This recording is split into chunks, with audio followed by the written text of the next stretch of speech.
अस्सलामुअलैकुम। Programme night addition में हम आपको खुशामदीद कहते हैं। नाजरीन, कप्तान की टीम के दो अहम खिलाड़ी आज मुस्ताफ़ी हो गए हैं। वज़ीर-ए-आज़म के मुआविन ख़ुसूसी बराए सेहत डॉक्टर ज़फ़र मिर्ज़ा और मुआविन ख़ुसूसी बराए डिजिटल पाकिस्तान तानिया इदरोस ने अपने अपने ओहदों से मुस्ताफ़ी होने का आज ऐलान किया। वज़ीर-ए-आज़म इमरान खान ने अपने दोनों मुआविनीन के इस्तीफ़ों को मंजूर कर लिया और इस हवाले से बाकायदा नोटिफिकेशन भी जारी कर दिया गया है। तानिया इदरोस के इस्तीफ़े से मुतालिक खबरें ये सामने आ रही हैं कि उन्होंने डिजिटल पाकिस्तान फाउंडेशन SECP में रजिस्टर्ड करवाई थी और रजिस्टर्ड करवाने के बाद तानिया इदरोस उसकी चेयरपर्सन बन गई थी और मुस्तकबिल में ये एक बहुत बड़ा स्कैंडल बन सकता था, जिस पर वज़ीर-ए-आज़म ने इंक्वायरी करवाई और इंक्वायरी के बाद उनसे इस्तीफ़ा तलब कर लिया। जबकि डॉक्टर ज़फ़र मिर्ज़ा के इस्तीफ़े से मुतालिक ये कहा जा रहा है कि डॉक्टर ज़फ़र मिर्ज़ा ने दिए गए टास्क को पूरा नहीं किया। भारत से अद्वियात दरामद करने का जो स्कैंडल सामने आया था उस पर भी डॉक्टर ज़फ़र मिर्ज़ा काबीना को मुतमईन नहीं कर सके थे और भारत से अद्वियात दरामद करने के स्कैंडल के बारे में हम आपको बताएं कि सबसे पहले हमने ही नाइट एडिशन अपने इस प्रोग्राम में खबर अपने नाज़रीन को दी थी। लेकिन अब ये इंकशाफ हुआ है कि जान बचाने वाली अद्वियात की दरामद की आड़ में इन कंपनीज़ ने दूसरी अद्वियात भी बरामद की हैं। इंकशाफ होने पर वफाकी काबीना ने इस इक़दाम पर सख्त नोटिस लिया है। ज़राए से मिलने वाले इत्तलात के मुताबिक वफाकी काबीना के इजलास में मुआविन सेहत डॉक्टर ज़फ़र मिर्ज़ा ने वजाहत देते हुए ये मौक़िफ़ इख्तियार किया कि इस वक्त 40% के करीब एक्टिव फार्मास्यूटिकल इंग्रेडिएंट भारत से दरामद की जा रही हैं, जिस पर काबीना अरकान ने भारत से दरामद की जाने वाली अद्वियात की मिकदार और तफसीलात काबीना के सामने पेश करने का मुतालबा किया है और आइंदा इजलास में अद्वियात की तमाम तफसीलात पेश करने की हिदायत जारी की हैं। जबकि फिर इसी स्टोरी का फॉलोअप देते हुए हमने आपको बताया था कि इस हवाले से इंक्वायरी रिपोर्ट मुकम्मल हो चुकी है और जल्द कैबिनेट में पेश की जाएगी। भारत से वो तमाम अद्वियात भी दरामद की गई जिनका शुमार जान बचाने वाली अद्वियात में नहीं होता और जो पाकिस्तान में तैयार भी की जाती हैं। ये सिलसिला मार्च 2020 तक जारी रहा। जब वज़ीर-ए-आज़म को इस वारदात की भिनक पड़ी तो वज़ीर-ए-आज़म के मुशीर बराए एहतसाब शहजाद अकबर ने इंक्वायरी जो इस पर शुरू की और अब इंक्वायरी तकरीबन मुकम्मल कर ली है। इंक्वायरी के दौरान ये इंकशाफ हुआ कि 62 शख्सियात ने वजारत तिजारत के सितंबर 2019 को जारी करदा नोटिफिकेशन में वफाकी काबीना के फैसले के मुताबिक लाइफ सेविंग ड्रग्स को शामिल ही नहीं होने दिया। नोटिफिकेशन में हर किस्म की अद्वियात दरामद करने की इजाज़त दे दी गई थी। अब वजारत सेहत ने जिम्मेदारी जो है ये वजारत तिजारत पर डाल दी है। वज़ीर-ए-आज़म के मुशीर बराए एहतसाब शहजाद अकबर की इंक्वायरी रिपोर्ट जो है वो आइंदा हफ्ते वफाकी काबीना के इजलास में पेश करेंगे। वफाकी काबीना जिम्मेदारों के खिलाफ कार्रवाई करने का इसमें ज़ाहिर फैसला किया जाएगा। और अब ज़राए के मुताबिक रिपोर्ट पेश होने पर डॉक्टर ज़फ़र मिर्ज़ा कैबिनेट को सेटिस्फाई नहीं कर सके, जिस पर उनसे इस्तीफ़ा तलब किया गया। अपोजिशन तो एक तरफ, हुकूमत के अपने लोगों को भी गैर मुंतखब अफराद के कैबिनेट में शामिल होने पर काफ़ी एतराज़ात थे, जिसका वो वक्तन फ़वक्तन बरमला इजहार भी कर चुके हैं। इसी पर मैं बात करूँगी। मुझे ज्वाइन किया है वज़ीर मुमलिकत बराए माहौलियात ज़रताज गुल साहिबा ने। अस्सलाम वालेकुम, बहुत बहुत शुक्रिया ज़रताज आपका। ज़रताज गुल साहिबा, सबसे पहले तो ये बताइए, क्या ये बात दुरुस्त है कि तानिया इदरोस और डॉक्टर ज़फ़र मिर्ज़ा ने इस्तीफ़े दिए नहीं बल्कि लिए गए कुछ कॉन्फ्लिक्ट ऑफ इंटरेस्ट के मामलात पर?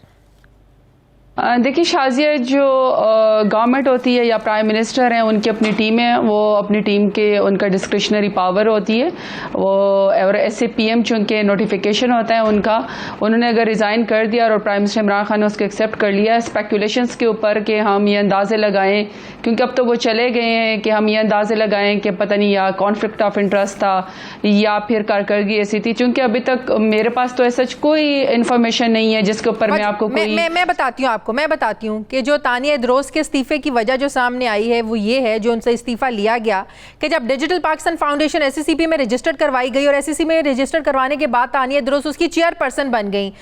फिर वज़ीर-ए-आज़म साहब को इसके सारे मामले के बारे में पता चला तो उन्होंने अंदर खाते इसकी एक इन्वेस्टिगेशन करवाई, इंक्वायरी शुरू करवाई, फिर पता लगाने की कोशिश की गई कि ये फाउंडेशन जो है डिजिटल पाकिस्तान फाउंडेशन, ये आने वाले वक्त में एक बहुत बड़ा स्कैंडल बन सकता था, क्योंकि जो कंपनी रजिस्टर करवाई गई फिर उसे लिंक किया जा रहा था कि इसमें जो पैसे आएंगे इसका हिसाब किताब कैसे रखा जाएगा। एक कॉन्फ्लिक्ट ऑफ इंटरेस्ट के मामलात आ रहे थे। वज़ीर-ए-आज़म साहब को जब वो भी सेटिस्फाई नहीं कर सके इन मामलात पर और वज़ीर-ए-आज़म को पता चला इस स्कैंडल के बारे में, तो उनसे इस्तीफा मांगा गया। ये वजह। और डॉक्टर ज़फ़र मिर्ज़ा के बारे में कहा जा रहा है, जो आपको भी पता है कि अद्वियात जो दरामद करने का मामला था उस पर वो कैबिनेट को वो सेटिस्फाई नहीं कर सके।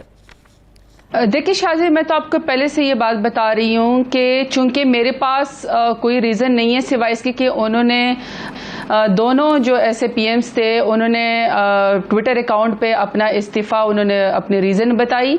आई रिस्पेक्ट दिक। मैं समझती हूँ कि जो प्रोफेशनल लोग होते हैं पाकिस्तान को उनकी ज़रूरत थी और उन्होंने विद ऑनर्स, जब उनके ऊपर एक कॉन्स्टिट्यूशन की ऑब्लिगेशन भी नहीं थी और उन्होंने प्राइम मिनिस्टर इमरान खान के सिर्फ मॉरल अथॉरिटी के ऊपर जो है वो उन्होंने अपने एसेट्स और अपनी नेशनैलिटी वो उन्होंने डिक्लेयर की पाकिस्तान के अंदर। हालांकि पाकिस्तान में तो ये हाल है कि जो मौजूदा अपोजिशन है उनके अपने जो खानदान है जो इन पार्टीज को रूल कर रहे हैं, जरदारी साहब, बिलावल हो गए या फरियाल कारपूल हो गई, नवाज शरीफ हो गए, उनके बेटे हो गए, मरियम नवाज होगी, वो तो अभी तक आपको पता है कि वो कतरे खतूत निकलते हैं, लड़ाई उनकी जा रही है। वो तो अपने एसेट्स का न मीन बताते हैं, उनकी कोई मनी ट्रेल नहीं है, वो बल्कि अभी भी छुपाते हैं। तो वहां पे हमने तो किया ही किया है, जो हम इलेक्टेड लोग हैं प्राइम मिनिस्टर की काबीना के और एमएनएज, वहां पे इन लोगों ने जो SAPMs एडवाइजर और असिस्टेंट, स्पेशल असिस्टेंट, उनके ऊपर कोई आइन की ऑब्लिगेशन नहीं थी। इन्होंने प्राइम मिनिस्टर इमरान खान के कहने के ऊपर जो है वो मॉरल अथॉरिटी के ऊपर अपने तमाम एसेट्स डिक्लेयर किए हैं। और अब अगर दो लोग जो हैं वो उन्होंने अपना इस्तीफा दिया और प्राइम मिनिस्टर इमरान खान ने मंजूर किया, तो देखिए ये भी हमारी कोर मॉरल अथॉरिटी है। मैं चूंकि इलेक्शन लड़के आई हुई हूँ, हम लोगों में बहुत बर्दाश्त होती है क्रिटिसिज्म की, चूंकि हर रोज हल्के के बातें भी सुनते हैं, पार्लियामेंट में भी एक दूसरे को जो पार्लियामेंटेरियन के साथ करते हैं वो तमाशा आपके सामने। इतने नर्व्स हमारे ही हो सकते हैं, ये टेक्निकल लोग हैं, इन्होंने पाकिस्तान के लिए खिदमत की, उनको अब फील मतलब ये हुआ कि नॉन इलेक्टेड लोगों में तनकीद सुनने की, बर्दाश्त करने की ज्यादा कैपेसिटी नहीं होती। मैं समझती हूँ कि शायद वो हमारी तरह मतलब हमारी तो हद हो जाती है जो हम एक दूसरे की बातें बर्दाश्त कर सकते हैं। मैं सिर्फ इतना कहूंगी कि विद ऑनर्स लोगों ने, देखिए ये कोई वो तो नहीं है कि उन्होंने मुझे क्यों निकाला कि रट लगाई है, या उन्होंने ये तो नहीं कहा कि जी वो नोटों के बैग लेकर भागे खुद साता जिलावत नहीं करके। विद ऑनर्स आए हैं और उन्होंने अपना काम किया और वो अभी भी कह रहे हैं कि हम इस मुल्क के वफादार हैं, वफादार रहेंगे। हमें इसके ऊपर अभी कोई क्वेश्चन ऐसा नहीं करना चाहिए। जाने वालों के बारे में ये बात अच्छी जेब नहीं देती जब तक कोई इंक्वायरी नहीं आती।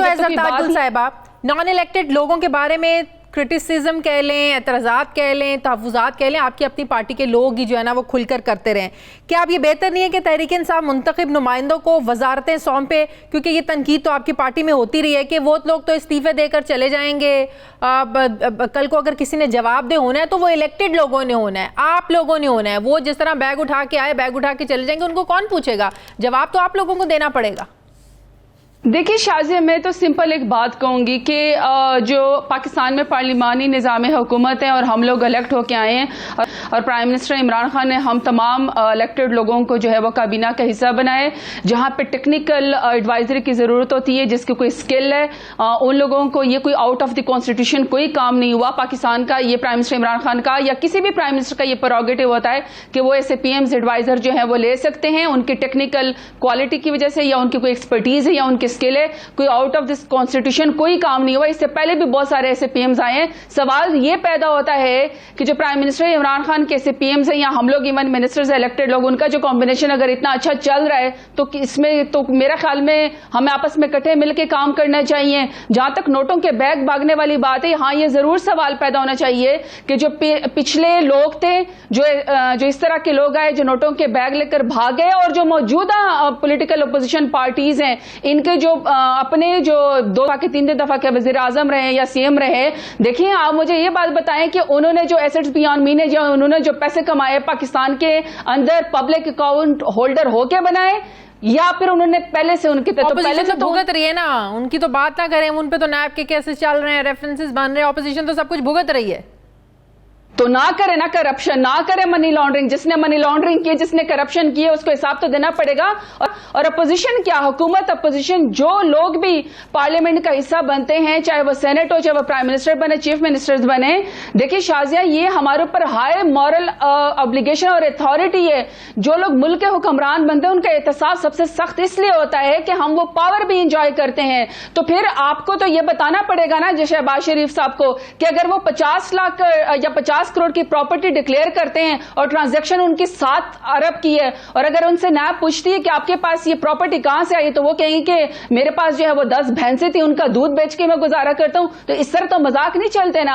आप कहें कि जी मेरे पास 800 करोड़ के मेफेयर के फ्लैट हैं और आप कहें कि जी ये एक कतरी खत के जरिए मनी ट्रेल है, तो इस तरह के मजाक तो मुल्क से नहीं चलते।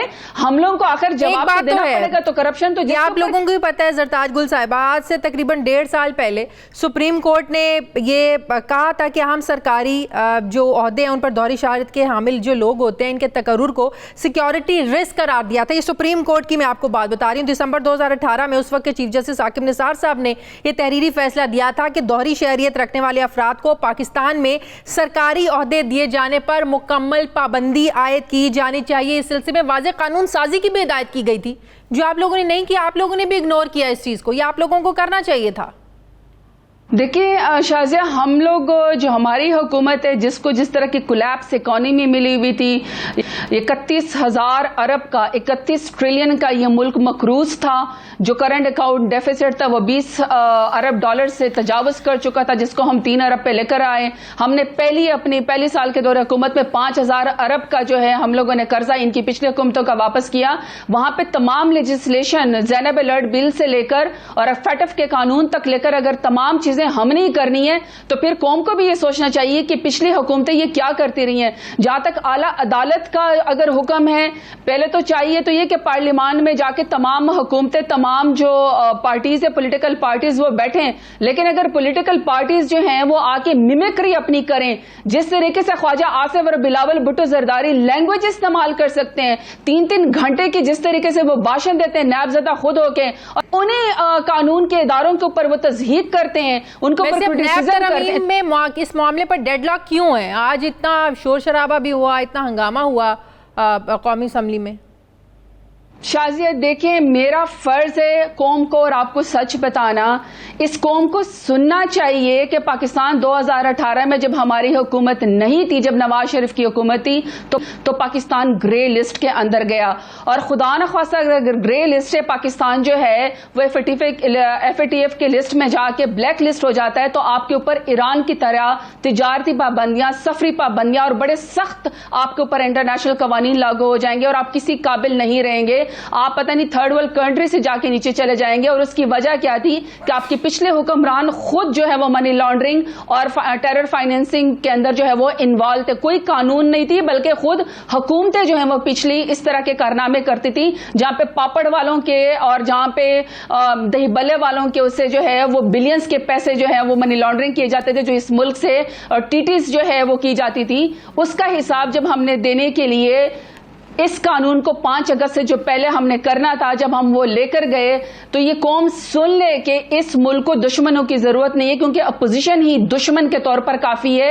ये पहली अपोजिशन है जो कहती है, जिन्होंने इकट्ठा H.A. नायक ने अपनी तमाम कानूनी जो एक्सपर्टीज थी वो लगा के इन्होंने एक अमेंडमेंट की है। और मजे की बात ये कि जो नैब का कानून है, नैब के कानून में कोई 37 या 39 शिकें हैं, ये लेकर आए हैं 34 के करीब शिकें। और उसका मकसद क्या है कि वो जो शिकें हैं वो बेसिकली टांके हैं कि 37 शिकों को बदल दिया जाए कि आप ये मान लें, तब हम जाके जो है वो आपके इस FATF के बिल के ऊपर आपके साथ साइन करेंगे। हाँ। यानी इनको अपना पर्सनल जो मफाद है और जो काले जो इनके करतूत है वो इतने अजीज हैं कि ये कहते हैं हमें NRO प्लस दे लिया जाए, तब हम पाकिस्तान को। लेकिन 2 बिल हुकूमत ने मंजूर करवा लिए ना।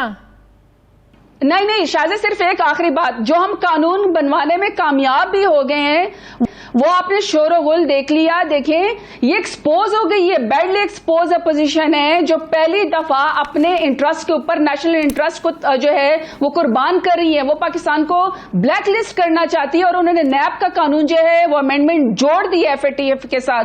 तो ये पाकिस्तान की कौम सुन ले कि ये किस किस्म की अपोजिशन है। यानी अगर हम तो पहले दिन से कह रहे हैं कि प्राइम मिनिस्टर इमरान खान कह रहे हैं कि ये मुझसे NRO मांग रहे, तो ये कहते थे आप किस कैपेसिटी में हमें NRO देंगे, तो एक्सपोज हो गए ना कि ये NRO मांग रहे हैं। ये तो नैब का कानून ही खत्म करना चाहते हैं। टोटल 37 शिकें ये 34 अमेंडमेंट लेकर आना चाहते हैं, यानी टूथलेस हो जाए, इनको करप्शन का लाइसेंस। ठीक है, बहुत बहुत शुक्रिया वज़ीर मुमलिकत बराए माहौलियात जरताज गुल साहब मेरे साथ ही। नाज़रीन, मुझे प्रोग्राम में एक ब्रेक लेनी, वापस आते हैं छोटे से वक्फे के बाद।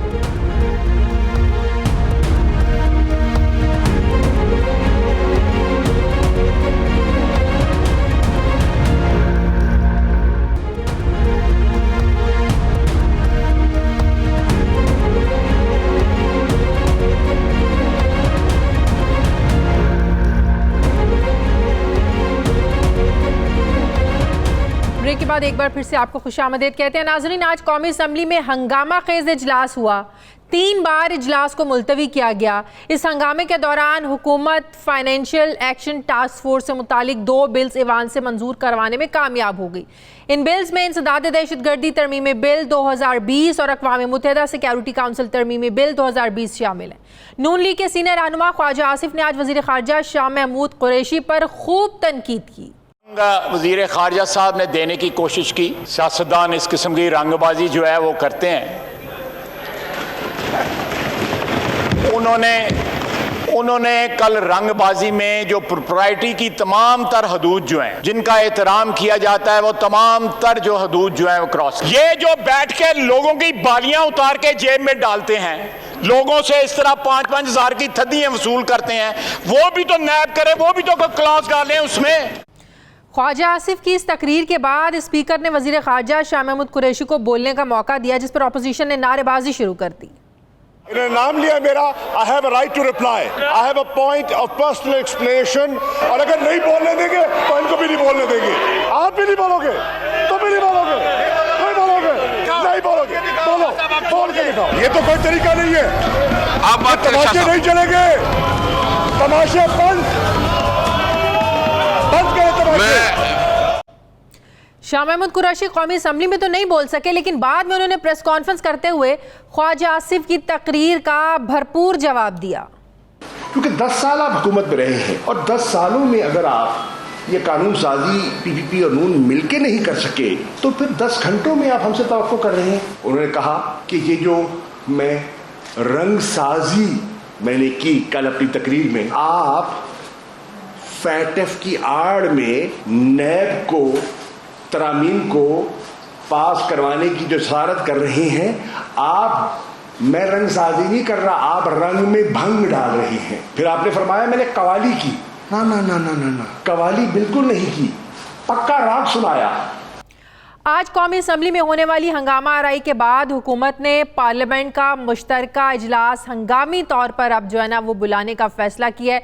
मुश्तरका इजलास बुलाने का मकसद बर वक्त कानून साजी करना है। ज़ेर बहस क़वानीन की मंजूरी के लिए मुश्तरका इजलास बुलाना ज़रूरी है। अरकान को मुश्तरका सेशन में शिरकत यकीनी बनाने की हिदायत की गई है, जबकि अपोजिशन की जानिब से कानून साजी में रुकावट को हुकूमत NRO से ताबीर कर रही है कि एक कह रहे हैं हमने लूटा है, हमने चोरी की है, हमने डाका डाला है, लेकिन एक काम करे कि NRO दे दे, चाहे मुल्क ब्लैक लिस्ट में चला जाए, नहीं जाएगा। हम अपनी उस कमिटमेंट पे कायम हैं कि हमने न तो कोई NRO देना है इनको, चाहे उसमें बेशक हमारी हुकूमत चली जाए, हमने अपने उसूल को और अपने नजरिए को नहीं छोड़ना। ये सवाल ये है कि कानून साजी खास तौर पर नैब कवानीन में अपोजिशन की तजवीज़ करदा तरामीम को हुकूमत NRO से आखिर क्यों जोड़ रही है? क्यों एक बार फिर से NRO की बाज़गश्त सुनाई दे रही है? अपोजिशन की जो तरमीम है मुजवज़ा हुकूमत को मंजूर क्यों नहीं है? कहीं हुकूमत और अपोजिशन में मौजूदा खलिश की वजह से नैब कवानीन में तरामीम का जो एक और मौका है, क्या ये आपकी बार ज़ाया तो नहीं हो जाएगा? दूसरी तरफ आज सुप्रीम कोर्ट ने नए मुकदमात में ताख़ीर केस का हुक्मनामा भी जारी किया है। सुप्रीम कोर्ट ने अपने तहरीरी हुक्मनामे में कहा है कि रेफरेंस के फैसलों में ताख़ीर की वजह नैब खुद है। नैब के पास ना तो सलाहियत है और ना ही तहकीकात का तो कोई तजुर्बा है, जबकि तहकीकात का जायज़ा लेने का भी कोई पैमाना नहीं है। हुक्मनामे में कहा गया है कि नकाइस पर मबनी तहकीकात को रेफरेंस में बदल दिया जाता है। नैब 30 रोज़ में रेफरेंस पर फैसले को यकीनी बनाए। चेयरमैन नैब अगर समझे कि उनकी टीम उनके तजर्बे का कोई मसला है तो तब्दील कर दें। अदालत ने हुक्म दिया है कि नैब अपने रूल्स मुरतब करके आइंदा समाअत पर पेश करे। चेयरमैन नैब आइंदा समाअत पर तहरीरी जवाब जमा करवाएं। इस पर मैं बात करूंगी। मुझे ज्वाइन किया साबिक वज़ीर आज़म पाकिस्तान शाहिद खाकान अब्बासी साहब ने। अस्सलाम वालेकुम, बहुत बहुत शुक्रिया शाहिद खाकान अब्बासी साहब। आखिर क्या हुआ आज, इतना क्यों हंगामा शोर शराबा बरपा हुआ? शाहिद खाकान अब्बासी साहब, असेंबली में क्यों एक बार फिर से ऑपोजिशन को NRO नहीं देंगे या आप लोग NRO मांग रहे हैं? किसने मांगा, कब मांगा, क्यों एक बार फिर से NRO की बाज़गश्त सुनाई दे रही है? मतलब कौन सा NRO? तो उनसे पूछे 4 बिल हुकूमत लेकर आई जी। देखें, जब सादात झूठ बोलना शुरू कर दें तो मैं क्या कर सकता हूँ? मसला तो ये है, जब वफाकी वजीर झूठ बोलना शुरू कर दें मैं क्या कर सकता हूँ? जब पार्लियामान के फ्लोर पर झूठ बोलें मैं क्या कर सकता हूँ? बड़ी अजीब सी कैफियत है। आज 2 बिल थे जिनको हम मंजूर कर चुके थे। हाँ। झगड़ा किस बात का था? कल 1.5 घंटा तकरीर की शाह महमूद कुरैशी साहब ने। हाँ। आज ख्वाजा साहब ने जवाब दिया, तकलीफ ज़रूर उनको हुई होगी, और ये फैसला हुआ था स्पीकर साहब का था कि 4 लोग तकरीर करेंगे, उसके बाद बिल आएंगे और बिल पास कर दिए जाएंगे। सही। ये इतनी बात थी, कोई लंबी चौड़ी बात नहीं थी। 2 तकारीर हुई, ख्वाजा साहब की, रशीद साहब की, उस पर हुकूमत को तकलीफ हुई, खड़े हो गए, वज़रा खड़े हो गए, हंगामा राई वज़रा ने की। इसकी कोई मिसाल आपको असेंबली की तारीख में नहीं मिलेगी। तो हमने कहा भाई तकरीर करने दें। खैर स्पीकर साहब भी बदकिस्मती से वो भी इख्तियारात के हामिल नहीं हैं, इख्तियारात कहीं और से आते हैं। वो उठकर पहले भाग गए, फिर दूसरे स्पीकर साहब आए, वो भी उठकर भाग गए, और फिर उसके बाद जो तरामीम इन बिल के अंदर करनी थी, जो हुकूमत ने एग्री की थी, जो इन बिल्स के लिए ज़रूरी हैं, उनको भी किए बगैर और ज़बरदस्ती बिल वहाँ से पास करके सेनेट में भेज दिया। उन तरामीम जो हुकूमत के वज़रा, लॉ मिनिस्टर ने, पार्लियामेंट्री अफेयर्स के एडवाइज़र ने, फॉरेन मिनिस्टर ने, डिफेंस मिनिस्टर ने और एडवाइज़र अकाउंटेबिलिटी ने माने कि हाँ ये ज़रूरी हैं। हाँ। वो तरामीम चंद अल्फाज किए हैं, वो भी नहीं की और भेज दिया। अब सेनेट में ये बिल अमेंड होगा, ये बिल इस तरह पास नहीं हो सकता, और ये बिल फिर कौमी असेंबली में आएगा, जॉइंट सिटिंग में जाएगा। तो ये अगर ये सब कुछ इतना आसान हुआ तो फिर हुकूमत ने क्यों कहा कि FATF को आप लोग उस बिल को मतनाज़े बनाने की कोशिश कर रहे हैं, नैब की आड़ में आप इसको मतनाज़े बनाने की कोशिश कर रहे हैं? ये बात शाह महमूद साहब मेरे मुंह पर कर दें, मैं उनको मान जाऊं। मैंने उनके सामने बात की, टेबल के अक्रॉस बैठे हुए थे। मैंने कहा शाह महमूद साहब, FATF नेशनल सिक्योरिटी का मसला है। हाँ। नैब का बिल आप लेकर आए हैं। हाँ। हम इनको लिंक नहीं करते। सही। ये मैंने उनके मुंह पर कहा। उन्होंने कहा कि आपने बहुत बड़ी बात कर दी है। मैंने कहा मेरे पास मैंडेट है अपनी पार्टी का ये बात करने का। सही।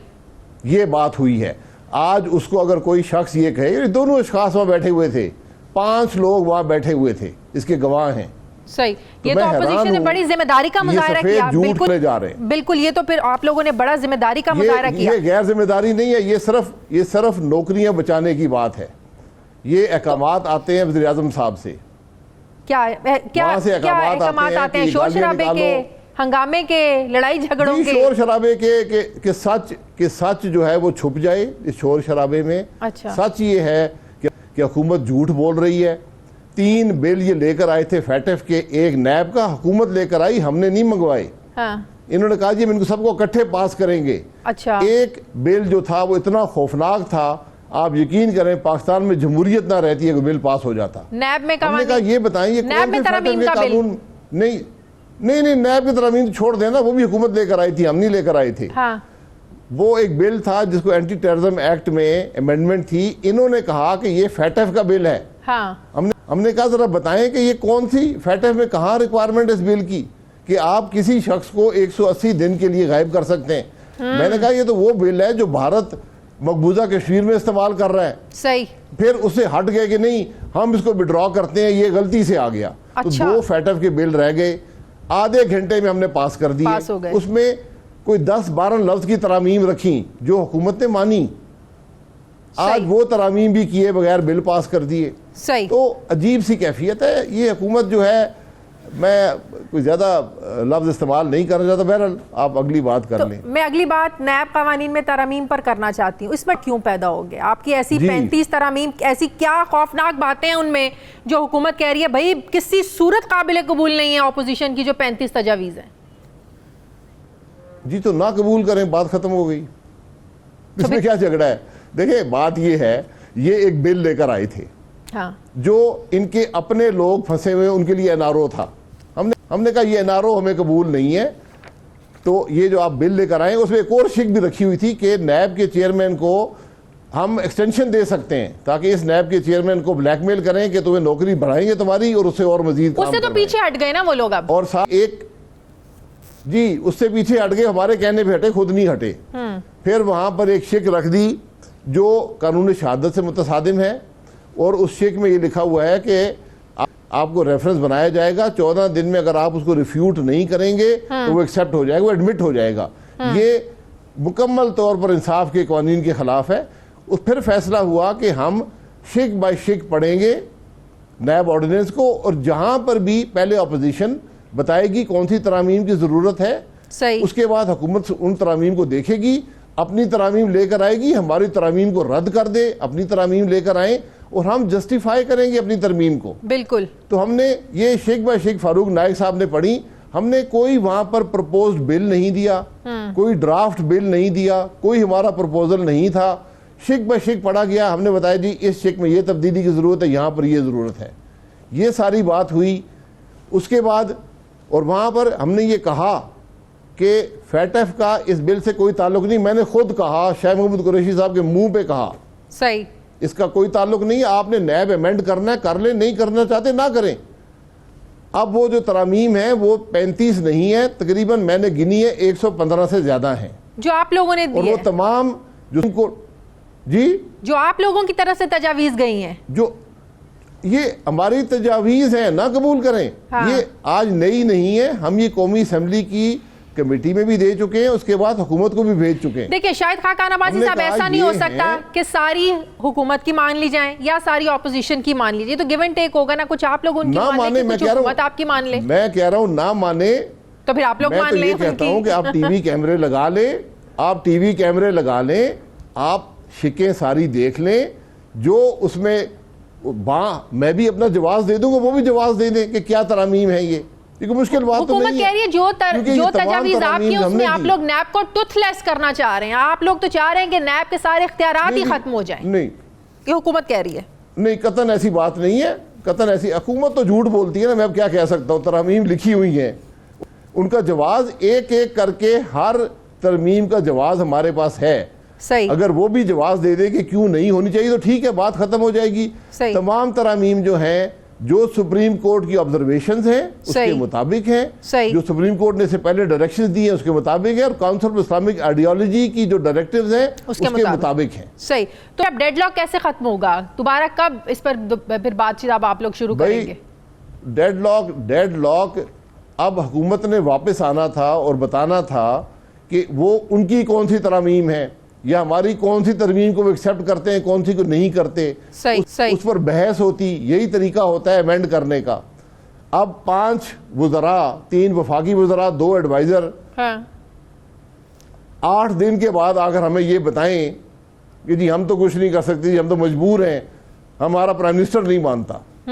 यार नहीं मानता तो आप टेबल पर आए, इस बिल को लेकर क्यों आए थे, ना लेकर आते, हमने तो नहीं आपको दावत दी थी कि बिल लेकर आए। सही, सही। हमने तो कहा था यार तरमीम कौमी असेंबली में दे दी थी, करना चाहते हैं कर दें, ना करें तो सारा मुल्क भुगत रहा है। आज मुल्क भुगत रहा है, कल ये सारे भुगतेंगे, हमने तो भुगत दिया। बिल्कुल। ये जो नैब ने किन केसेस में, अब शाहिद खाकान अब्बासी साहब आपके और आपके बेटे अब्दुल्ला अब्बास साहब बदउनवानी के कोई 3 मुख्तलिफ रेफरेंस दायर करने की मंजूरी दी है, ये किन केसेस में रेफरेंस मंजूर हुए हैं? अब कौन सा नया लेबल लगा दिया नैब ने? तो मुझे कोई पता नहीं है, मेरा जो कुछ है हर क्वेश्चनर भर के दिया हुआ है, जो रेफरेंस फाइल करना है फाइल कर लें। मैं नैब से नहीं घबराता, मैं झूठ से नहीं घबराता हूँ, जिंदगी भर मुकाबला करता हूँ। ठीक। और उनको पता है कि वो कितना झूठ है। मैं तो कहता हूँ मुझ पे तफ्तीश करनी है, ट्रायल करना है, टीवी कैमरे लगा कर करें। सही। जो बातें नैब कर रहा है, और ये एक अफसोसनाक बात है कि प्रेस रिलीज जारी करते हैं, हद तक करने की कोशिश करते हैं। मैंने जो क्वेश्चनर भरे हैं, नैब का चेयरमैन भर के दिखा दे, इमरान खान भर के दिखा दे, 35 साल की हर फाइनेंशियल ट्रांजैक्शन मैंने नैब के अंदर दी है, ये दोनों अफराद भी दे दें, और किसी फाइनेंशियल ट्रांजैक्शन जो मेरी है उस पर क्वेश्चन कर लें। सही। शाहिद खाकान अब्बासी साहब, क्या शहबाज शरीफ साहब किसी बड़ी हुकूमत मुखालिफ मुहिम जोई के लिए तैयार हैं, ख्वाहा हैं, वो हामी हैं कि हुकूमत मुखालिफ कोई बड़ी तहरीक चलनी चाहिए? खासकर कल की मुलाकातों के बाद जो बिलावल से हुई, फिर मौलाना साहब की बिलावल से हुई, 3 बड़ी जमातों के लीडरान की मुलाकातें, क्या समझा जाए, कोई बड़ी तहरीक चलाने जा रहे हैं आप लोग ईद के बाद? देखें, ये APC होगी, इस पर डिस्कशन होती है, 3 अफराद फैसला नहीं करते, ये पार्टी का मौक़िफ़ होते हैं, वहाँ पर बहस होती है, मुल्की हालात पर बहस होती है, हर ऑप्शन हमेशा रहता है अपोजिशन के पास। सही। क्योंकि आज पूरा मुल्क हमें देख रहा है कि हुकूमत नाकाम हो गई है, ये करप्ट हुकूमत है, ये इसने मुल्क की मईशत को तबाह कर दिया है। आज आप यकीन करें, आप किसी वजीर का नाम लें, करप्शन का स्कैंडल उसके साथ लगा हुआ है। ये सिर्फ शोर मचाते इसलिए हैं कि इनकी करप्शन से अटेंशन हटी रहे और कोई वजह नहीं है। आज का बिल आधे घंटे में पास होना चाहिए था, लेकिन वहां पर शोर। बहरहाल ये चीजें छुपेंगी नहीं, अवाम के सामने हैं। अवाम आज तकलीफ में है और अवाम हमसे तवक्को रखते हैं कि इनको हटाएंगे। इंशाल्लाह ये अब रह नहीं सकते। ठीक है, बहुत बहुत शुक्रिया। साबिक वज़ीर-ए-आज़म पाकिस्तान शाहिद खाकान अब्बासी साहब मेरे साथ थे। मुझे नाज़रीन प्रोग्राम में एक ब्रेक लेनी, वापस आते हैं छोटे से वक्फे के बाद।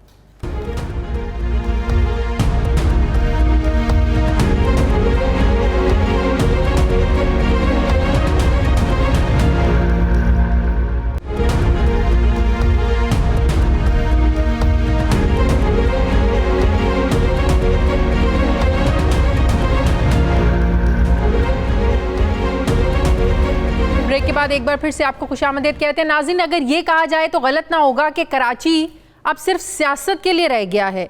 इस शहर ने जिस जमात को भी वोट दिए हैं उसने कभी कराची का शायद नहीं सोचा। आज सिंध हाई कोर्ट में पानी की निकासी और गंदगी से मुतालिक केस की समाअत हुई। जस्टिस खादिम हुसैन ने शहर की सूरत हाल, इदारों की कारकर्दगी पर सख्त बरहमी का इजहार किया। जस्टिस खादिम हुसैन शेख का कहना था कि कचरे की वजह से बरसात में कराची तो डूब गया, कराची का डूबना एक बहुत बड़ा अलमिया है, किसी को एहसास ही नहीं है। अदालत ने सूबाई हुकूमत से पूछा कि ये तो बारिश ने शहर डबोया, अब ईद कुर्बान पर आलाइशों को ठिकाने लगाने के लिए क्या बंदोबस्त किया गया है। सरकारी वकील ने कहा कि हुकूमत ने मुत्तल्लिका इदारों को फंड्स फराहम करने हैं, आलाइशों को ठिकाने लगाने का बंदोबस्त किया जाएगा। जिस पर जस्टिस खादिम हुसैन शेख ने कहा कि हुकूमत को काम करने से पहले फंड्स की फिक्र होती है। इस हवाले से अदालत ने Sindh solid waste management board, KMC, DMC और दीगर इदारों से 13 अगस्त को तफसीली एक रिपोर्ट मांग ली है। दूसरी तरफ मॉनसून के हालिया स्पेल ने कराची को मुकम्मल तौर पर डबो दिया है, लेकिन वज़ीर-ए-आज़म इमरान खान को 2 दिन बाद कराची की बदतरीन सूरत हाल पर बयान देना याद आ गया, जबकि आज उन्होंने गवर्नर सिंध से भी इसी हवाले से मुलाकात की। गुज़श्ता रोज़ वज़ीर-ए-आज़म हाउस की जानिब से जारी एक बयान में कहा गया कि कराची के मसाइल मुंतखब नुमाइंदों के माली और इंतज़ामी खुद मुख्तारी के बगैर हल नहीं हो सकते। बयान में मजीद कहा गया कि वफाकी हुकूमत आइन के आर्टिकल 140A पर इसकी रूह के मुताबिक मुकम्मल अमल दरामद करवाने की हामी है। आईन पाकिस्तान के आर्टिकल 140A के तहत हर एक सूबा कानून के जरिए मकामी हुकूमत का निज़ाम कायम करेगा और सियासी, इंतज़ामी और मालियाती जिम्मेदारी और इख्तियार मकामी हुकूमतों के मुंतखब नुमाइंदों को मुंतकिल करेगा। इस हवाले से MQM ने सुप्रीम कोर्ट में दरख्वास्त भी दायर कर रखी है, जिस पर सईद गनी का कहना था कि 2 साल में PTI की नालायक हुकूमत ने कराची को आखिर दिया क्या है। अली जैदी ने नालों से कचरा निकालकर गलियों में फेंका। जरा सुनिए क्या कहा उन्होंने। इन 2 बरसों में इस PTI की नालायक नाइल हुकूमत ने कौन सा मंसूबा कराची को दिया है। हम पर इल्ज़ाम लगाते हैं कि हमने कुछ नहीं किया। मैं सवाल इनसे करता हूं कि 2 साल गुजर गए हैं, आपके जो इत्तेहादी हैं जिनकी जमात से मेयर साहब का ताल्लुक है, वो भी तो बार बार एतराज़ करते रहे हैं, तो आपके सामने आवाज़ें उठाते रहे कि जी मुझे पैसे नहीं मिलते, आप मुझे पैसे दें। वफाकी हुकूमत ने मेयर को नालों की सफाई के लिए कितने पैसे दिए। हमारे पास हैं वो चवल वजीर, जो महाचवल वजीर जिनको मैं कहता हूँ, उन्होंने एक कैंपेन चलाई थी नालों की सफाई की, और बार बार अभी बैठ के कहता है कि मैंने तो नाले साफ कर दिए थे कराची में, लास्ट ईयर कुछ नहीं हुआ। लास्ट ईयर भी भाई पानी था, बारिशें बहुत हुई थी, और आपने जो काम किया था, आपने कराची के नालों से कचरा निकाला और कराची की गलियों में वो कचरा फेंका। हर कोई अगर यही सवाल हमेशा करता रहेगा कि तुमने क्या किया, तुमने क्या किया, अपने किए का हिसाब दो, तो शायद ऐसे कभी कराची के मसाइल हल नहीं हो सकते। मैं बात करूंगी सीनियर सहाफ़ी तज्ज़ियाकार मज़हर अब्बास साहब ने। मज़हर अब्बास साहब, आपसे बेहतर कौन बता सकता है कराची की सूरत हाल। पिछले 2-4 दिनों में जो कराची का हाल हुआ, आज सिंध हाई कोर्ट को भी कहना पड़ गया कि कराची का डूबना बड़ा अलमिया, किसी को एहसास नहीं है। अब कराची का देखिए, MQM जो है मेयर MQM का है, लेकिन कराची के बुनियादी मसाइल हल नहीं हो रहे हैं। मुझे बताएं कि 31 अगस्त को शहरी हुकूमतों की जो मुद्दत खत्म हो रही है, इस कारकर्दगी के बाद आप तवक्को करते हैं कि कराची के लोग MQM को दोबारा जो है ना वो बल्दियाती इंतखाबात में चुनेंगे? शुक्रिया शादिया। देखिए, MQM को चुने ना चुने, ये जिसको भी चुनेंगे उससे भी मसाइल हल नहीं होंगे जब तक बुनियादी मसला हल नहीं हो। हम जज्बाती अंदाज में चीज़ें बातें करते हैं। कराची का बुनियादी मसला ये है कि जिस शहर की आबादी का आपको नहीं सही मानों में पता, उस शहर को आप प्लान कैसे कर सकते हैं। और सबसे पहली जो कराची के सिलसिले में ज़्यादती होती है वो यही होती है कि शहर की जब भी मर्दमशुमारी होती है, शहर की पॉपुलेशन को कम करके दिखाया जाता है, और उसकी बुनियादी वजह यह है कि कहीं ऐसा ना हो कि शहर की कॉन्स्टिट्यूंसीज बढ़ जाएं। उस उसमें। तो पहली ज्यादती तो ये है कि जाहिर है आप शहर में वसाइल कैसे डिस्ट्रीब्यूट करेंगे जब आपको उसकी आबादी का ही नहीं पता। इस वक्त इस शहर की आबादी 1.5 करोड़ है, 2 करोड़ है, 2.5 करोड़ है कि 3 करोड़ है, नहीं पता। इस शहर में 8000 कच्ची आबादियां हैं जिसमें 60 लाख लोग रहते हैं। उन 8000 कच्ची आबादियों में सारे इल्लीगल कनेक्शंस हैं, सारे इल्लीगल तरीके से काम होते हैं और उन आबादियों को प्रॉपर जो है वो नहीं किया जाता। तो इससे प्रॉब्लम मल्टीप्लाई होती है। ये जब बारिशें होती हैं, ये औरंगी टाउन क्या है? औरंगी टाउन एशिया की सबसे बड़ी कच्ची आबादी है। पिछले 25, 30, 40 सालों में किसी ने इस आबादी को जो बढ़ती चली जा रही है इसको प्लान तरीके से बनाने की कोशिश क्यों नहीं की गई? सही। अरबों रुपए खर्च हो गए, खरबों रुपए खर्च हो गए। कराची मास ट्रांजिट, हम 70s से सुन रहे हैं कि कराची में मास ट्रांजिट बन रहा है। आज 40 साल हो गए हैं, उनकी फाइलों को कौन खा गया? उनकी फाइलों में जिन लोगों के अफसरान के पेट भर गए, रिटायर हो गए, उनसे किसी ने अकाउंटेबल किया? सही। इस शहर में आखिर क्या वजह है? इस शहर के हम मेयर की बात करें या MQM की बात करें या कोई भी पार्टी आ जाए, जिसका भी मेयर आ जाएगा वो इस शहर के 25-30% से ज़्यादा का हाकिम नहीं होता। बाकी आप DHA उठा के देख लें, नई आबादी बनी है ना DHAs की, आप उठा के देख लें, क्या वहाँ पानी का मसला हल हो गया है? क्या वहाँ गटर नहीं उबलते? क्या वहाँ नाले नहीं उबलते? तो जिम्मेदारी किन कंधों पे है? तो शहरी हुकूमत के या सिंध हुकूमत के? पीपल्स पार्टी से पूछे, वो कहते हैं भाई मेयर उनके, आप MQM से पूछे, MQM से के मेयर से पूछे, वो कहते हैं भाई फंड्स ही नहीं मिलते, हमारे पास तो इख्तियार ही नहीं, हमारे तो हाथ बंधे हुए हैं। या अवाम तो इतने सालों से बेवकूफ़ी बन रही है कराची की।